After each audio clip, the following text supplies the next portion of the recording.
Environmental Protection Agency officials on Friday apologized to communities along the Animas River for causing the release of more than 1 million gallons of toxic mining waste into the popular waterway.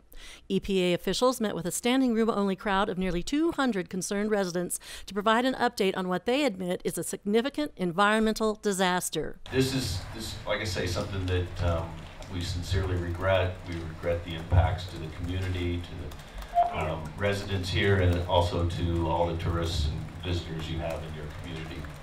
The release of toxic mining waste, including sediment and water contaminated with heavy metals, occurred at the Gold King mine northwest of Silverton on the morning of Wednesday, August 5th. The EPA was investigating the mine when workers accidentally triggered the release. A wall of mustard-colored water and sludge traveled down Cement Creek in Silverton and continued down the Animas River at a rate of about 5 miles an hour. The toxic debris reached Durango at about sunset on Thursday evening and Farmington on Friday. The Animas drains into the San Juan River.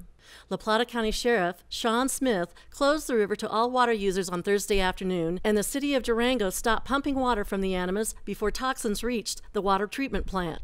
The closure remains in effect until after the toxins have dissipated.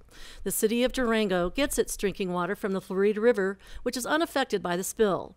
It supplements Florida water with Animas River water, particularly in summer.